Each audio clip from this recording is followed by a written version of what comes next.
Olá pessoal, tudo bem? Eu sou a Carmen do blog Que Vi do Mundo e hoje eu vou mostrar, contar, falar pra vocês tudo que eu li no mês de julho.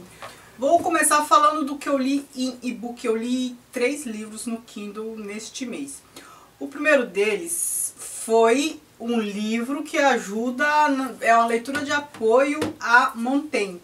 É um livro do Stefan Zweig, aquele que disse que o Brasil é um país do futuro. Ele fez um ensaio sobre Montaigne. Chama Montaigne e a Liberdade Espiritual, alguma coisa assim. E ele fala um pouco da vida do Montaigne, um pouco do contexto, mas é mais da vida do Montaigne, né? Deu para perceber claramente que ele admirava Montaigne. E é um ensaio curto, um texto fácil. Quem quiser, quem estiver fazendo essa leitura compartilhada, me acompanhando, eu indico. Eu li, eu paguei muito barato, acho que R$5 nesse livrinho. E é legal que apresenta um pouco do que é Montaigne e um pouquinho do contexto histórico. Se bem que no primeiro vídeo sobre Montaigne eu vou apresentar bastante, eu acho que vou falar mais do contexto histórico, que vai ajudar bastante a entender os ensaios, do que o livro em si. A gente entendendo tudo isso, contexto histórico, tudo que estava em voga, o que era importante e a atuação de Montaigne, vai fazer com que os ensaios fiquem mais fáceis ainda, porque já são muito fáceis. O outro livro que eu li aqui foi um do Tolstói, a Sonata Kreutzer, acho que é assim que fala, é um nome alemão, é o nome de uma sonata do Beethoven. E esta é a história mais diferente que eu já li do Tolstói. Eu já li uns 5, 6 textos do Tolstói, mas este é o mais estranho, mais diferente de tudo que eu já li. A história de um homem assassino, ele matou a esposa e ele está contando... Primeiro ele começa falando das mulheres, a má impressão que ele tem das mulheres, é um discurso misógino mesmo, assim, de parece que ódio à figura feminina, ao feminino, e como se a gente fosse a encarnação do mal, não sei. E depois ele conta a vida dele com a esposa, o que ele sentia, o ciúme que ele sentia e o assassinato, né, o que causou o assassinato. E ele deixa bem claro que ele era muito ciumento, e em muitas partes ele deixa claro que provavelmente ela era inocente naquele fato ou no outro, mas o ciúme e tal, ele assassina a esposa a facadas. E ele está contando isso a um interlocutor que mal se pronuncia, né? O interlocutor aparece ali um pouco, não é uma fala psicanalítica, é um diálogo mesmo, mas é esse assassino falando, contando tudo. Mais chocante que o assassinato em si, né, que não é pouca coisa, é o discurso dele, é esse ódio à condição feminina. Esse discurso misógino que espanta um pouco mais. O terceiro livro que eu li aqui foi As Vítimas Algozes, os Quadros da Escravidão. Acho que esse é o título, do Joaquim Manuel de Macedo. Esse autor é o mesmo de A Moreninha e A Luneta Mágica. Eu nunca tinha tomado conhecimento que ele tinha esse título. Eu pensei até em fazer um vídeo à parte sobre esse livro, mas eu estou por aqui de coisas, de vídeos prometidos e não vai dar, então eu vou comentar aqui mesmo. É o seguinte, são 3 novelas em que o Joaquim Manuel de Macedo conta histórias de escravidão, assim, em detalhes, e os escravos sendo vilões. E o que é curioso é um livro, são textos, né, 3 novelas em prol da abolição da escravatura. Aí você fica já um pouco confuso. Como é que os escravos são vilões nessas histórias todas e o texto é nitidamente panfletário, libertação da escravatura, em abolição da escravatura. Aí a estranheza já está no título, né? As Vítimas Algozes. Aí tem um que a gente chama em linguística de oxímoro, que é quando um substantivo tem um significado e o adjetivo que qualifica esse substantivo tem um significado oposto. Por exemplo, como a vítima pode ser algoz, né? A vítima, ela é vítima de um algoz. Como ela pode ser ao mesmo tempo vítima e algoz. Tem 2 coisas muito interessantes neste livro, nestes textos. É por isso que eu queria fazer um vídeo à parte, mas não vou ter condições. Então vou falar aqui mesmo. Aguentem firme aí. duas coisas bem interessantes. A primeira, a gente entra em contato com a visão dele da época, que não é só dele, porque eu já vi isso em vários outros livros, de como que funcionava toda a rotina, toda a logística, né, de Casagrande Senzala mesmo. E a gente entra em contato com a visão que se tinha dos negros, dos escravizados. Por mais que ele defenda a abolição, ele não defende necessariamente os negros, né, que são aqui algozes. Ele defende a abolição, porque para ele, assim, os negros, principalmente esses vilões aqui, eles são maus, mas o mal maior é a escravidão. É o instituto que abarca negros e brancos. Negros e brancos acabam sendo vítimas da escravidão. E a escravidão faz do negro vítima, que faz dos brancos vítimas do negro. Não sei se me fiz clara. Então, ele coloca a escravidão num patamar assim mais elevado de mal, um sistema maléfico que produz outros males. Mas não pense que ele defende tanto assim, os negros. Ele qualifica negativamente os negros e a gente percebe uma hierarquia, né? Os africanos ele desqualifica mais em detrimento aos crioulos. Vocês percebem que ele faz uma defesa, mas é um discurso totalmente racista ainda? Isso faz a gente pensar que nem todo abolicionista era humanista. E ele coloca o branco sempre numa condição de vítima, as moças angelicais, né? E o negro como pessoa abjeta, mas a escravidão que o fazia assim. Percebam que a gente tem um discurso determinista. Outro detalhe que eu acho curioso é ele separar bem essa questão do instituto criado para um sistema social, que é a escravidão, e como um instituto abstrato criado pelas pessoas vitimiza todos os envolvidos. O discurso que ele faz nessa perspectiva é ótimo para a gente pensar outras coisas. É a condição do marginalizado hoje em dia. Então essas pessoas que falam, os direitos humanos é só para bandido.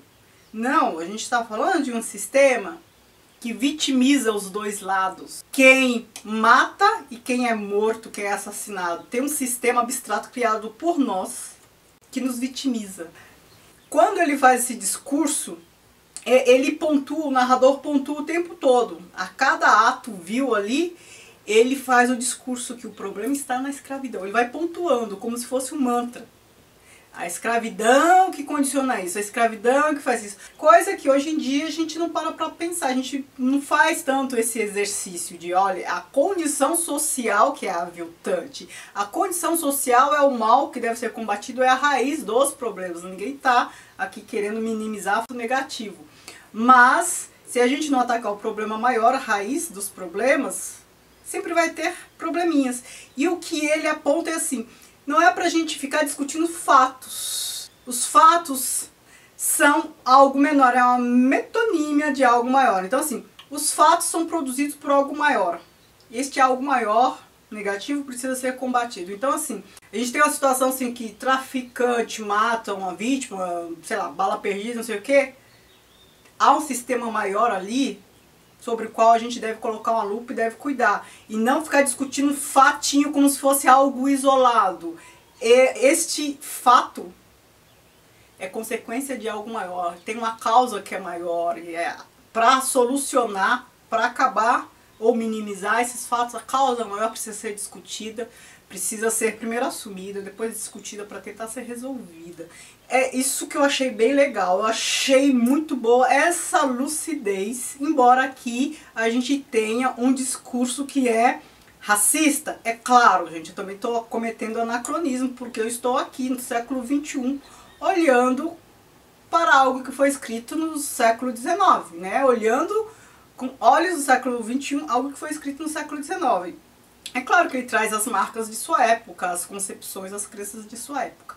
Mas essa questão de separar escravidão de escravo foi muito legal perceber. Agora vamos para os livros físicos. Roque Santeiro, ou Berço do Herói, do Dias Gomes. O Dias Gomes é um dos meus dramaturgos favoritos, né? Ele foi uma grata surpresa quando eu li O Pagador de Promessas a primeira vez. A gente conhece as obras dele, a gente aqui do Brasil, claro, pelas novelas, minisséries da Globo, filmes e tudo mais. Mas quando a gente entra em contato com o texto, a gente se delicia da mesma forma.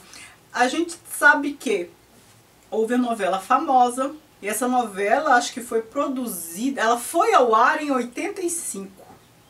Mas ela chegou a ser gravada na década de 70 com outros atores e tal, mas a censura proibiu o texto. Então, assim, tudo que foi produzido foi desconsiderado em 85. Aí a gente já não tinha mais o regime ditatorial, não havia mais ditadura no Brasil em 85. Aí produziram novamente a novela. Aqui é a história de uma cidade muito pequena, Asa Branca, que vive às custas da fama de um herói, que é o Cabo Rock, um rapaz que foi combater na Segunda Guerra Mundial e, acredita-se, foi morto. Então foi morto em combate. Ele foi para a Itália e morreu em combate. Virou herói. O fato de ter um cabo que morreu em combate fez com que a cidade ficasse muito famosa. Então, assim, todos ali faturam às custas disso. O prefeito, aí tem a viúva porcina, a viúva do Rock, que acaba ganhando pensão do Estado. Aí tem um deputado, senhorzinho Malta, que acaba conseguindo muita verba ali para a cidade, também se dá bem com isso, valoriza a propriedade com obra pública. Tem o Zé das Medalhas, que fica rico vendendo medalha de santo, porque assim, de herói virou santo, né? Aí começa a ter uma peregrinação para conhecer onde morou o Rock Santeiro. Padre também ganha mais fiéis por conta disso. Todos faturam de alguma forma, até que o Rock volta. Pense, uma cidade que fatura com a morte do cara e ele volta. E aí, o que se faz com a criatura dessa? É muito boa essa peça. Quem assistiu a novela vai se lembrar, eu era muito pequena na época da novela, mas é muito interessante, gente, ler isso aqui. É claro que há diferença, né? O final é diferente, mas eu gostei bastante. E o Dias Gomes sempre trazendo essa temática, né? De crença, de religião, de abusos da igreja, abusos da fé do outro. Aqui, mais uma vez, a gente já viu isso em O Pagador de Promessas, já viu isso em Santo Inquérito e aqui também. O Mulato, de Aloysio de Azevedo. Aloysio de Azevedo, autor de O Curtiço e Casa de Pensão. Aqui é a situação de O Mulato, que, pela capa que a gente já vê, ele tem a pele clara, os cabelos acho que cacheados e tal, e os olhos azuis.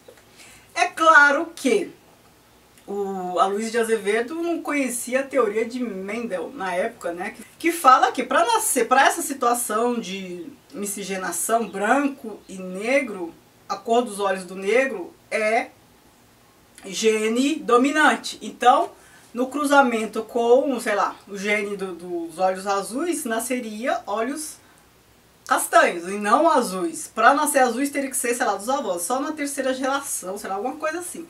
E aqui ele fez um mulato com os olhos azuis. Tudo isso para caracterizá-lo como uma pessoa que, se não souberem da história, passa-se como branco. Isso é importante por quê?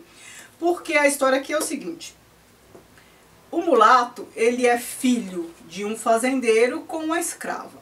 Como eles se relacionaram? Essa escrava ficou sabendo de algum motim de escravos, sei lá, alguma coisa que ia prejudicar o senhor, avisou o senhor. Aí o senhor se precaveu, eles acabaram tendo um envolvimento e tiveram filho.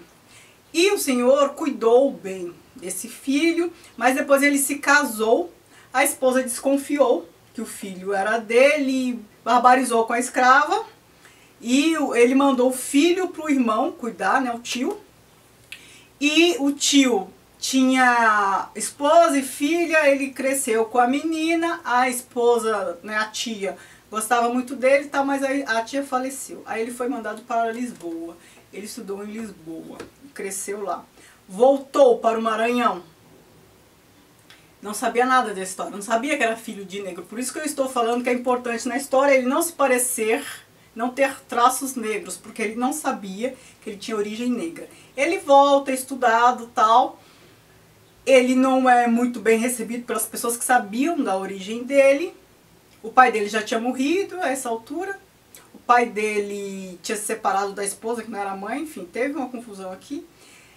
E o tio o recebe porque ele voltou para receber a herança do pai. A prima dele já adulta, né? Que ele conheceu criança. Eles se apaixonam e ele quer se casar com a moça. Só que o pai, o tio dele não deixa. Só que não fala a razão por quê. Depois que ele descobre que o tio não deixa porque ele é filho de escravo. Aí ele conhece a mãe e tudo mais. E aqui tem a figura de um padre que é do mal. Porque este padre teve o enrosco, foi responsável pela morte do pai e tal. Enfim, eu não quero dar spoiler, se bem que eu acho que nesse caso não importa tanto. Mas o que, pra finalizar aqui a história, é perdidamente apaixonado pela prima, mas aí a condição dele de ser filho de escravo o prejudica. Ele tinha dinheiro, então assim, ele se parecia com um branco, tinha dinheiro, só que todos conheciam a história dele. Então assim, se ele tivesse fugido para um lugar onde ninguém soubesse da história dele, ele se passaria por um branco. Mas, como todos sabiam, né, a história teve outro rumo. O que é muito curioso. A gente aqui percebe que ser mulato naquela época era muito pior do que ser mulato hoje. Pelo menos no Brasil, hein? Porque aqui no Brasil a gente tem o que o Florestan Fernandes chamou de preconceito de cor. Que não é necessariamente preconceito de etnia. Porque aqui, o quão mais branco ou branca a pessoa pareça, menos preconceito ela sofre. Ao contrário dos Estados Unidos, porque lá nos Estados Unidos basta ter uma gota de sangue negro que é considerado negro e sofre preconceito, como é o caso da Mariah Carey, que acho que é filha de irlandês e de negro, ela sofre preconceito dos dois lados. Aqui não. Se você tem traços de branco, a pele um pouco mais clara, o cabelo menos afro, sofre menos preconceito do que uma pessoa bem caracterizada, mesmo assim, negra, último tom, cabelo bem afro e tudo mais. Então, a raposa já era o caçador da Herta Miller. Eu já comentei com vocês que a narrativa deste livro me incomodou um pouquinho porque é distanciada. Mas aqui a narrativa tem um efeito de discurso que eu vou contar agora. Aqui a gente está no contexto romeno, ela é romena. Década de 80 e a ditadura lá do... Bom, não vou saber falar o nome, não vou lembrar o nome... Nicolai alguma coisa. A gente tá numa situação de opressão, de espionagem e tudo mais. Aqui é a história de duas amigas que moram juntas e uma delas se apaixona, se envolve com um agente secreto deste governo ditador. E aí o clima fica mais tenso, muito mais tenso, porque a amiga fica mais desconfiada, fica tensa, não sabe se ele é um infiltrado, se está ali por emoções, sentimentos reais ou não. E tem uma pele de raposa pendurada na parede que vai interagindo com a história, vai fazendo parte da história, porque a pele vai se despedaçando aos poucos. Me fez lembrar a pele de Onagro do Balzac, né, que a pele vai diminuindo de tamanho. E como ela narra essa história? Ela narra com esse distanciamento, uma terceira pessoa que narra de maneira bem distanciada, como se estivesse vendo os personagens assim, bem à distância. Um faz isso, outro faz aquilo. Ela usa muitas metáforas, principalmente utilizando a pele. Então ela ela simula uma situação de pessoas sendo espiadas, pessoas sendo vigiadas. Então não é uma narrativa assim fluida, porque a situação não é fluida, não é natural. É como se fosse uma situação caleidoscópica, mas com fragmentos que são articulados, mas essa articulação não é totalmente coesa. É parte da história? É parte da história. Então você consegue entender, há uma conexão, mas não é fluida, não é suave, porque a situação não é suave, certo? Então, embora eu não goste muito desse tipo de narrativa, porque eu já falei, eu me sinto apartada da história, das personagens, eu aprecio o valor semântico desta forma de narrar nessa história. Outra coisa que eu gostei dessa história é que o agente secreto é humanizado. Então, assim, para ele, e ele mesmo expõe isso, para ele também não é confortável aquela situação. Então a gente de novo tem aqui o que eu falei ali no caso das vítimas algozes. Tem um sistema maior que vitimiza pessoas que estão em lados opostos. O sistema vitimiza. Então o que é algoz também pode ser vítima, porque faz parte de um sistema maior, do qual ele não pode escapar.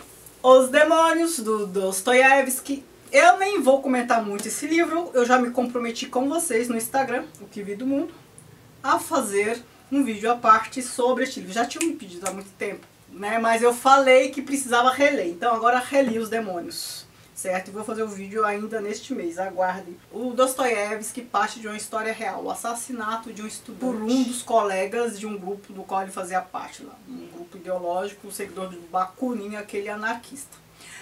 Dostoiévski ficou muito irado com essa situação e, com base nisso, escreve Os Demônios. Pessoas, assim, nihilistas, sem limites, que cometem atrocidades. Fiquem só com isso por enquanto, eu vou fazer o vídeo, certo? E eu li também Paraíso Perdido, do Milton, uma graphic novel que eu ganhei da Dark Side. A Dark Side está com edições lindíssimas. Olhem, capa dura, certo? Aqui, quarta capa. Olhem a folha de guarda. Olhem aqui.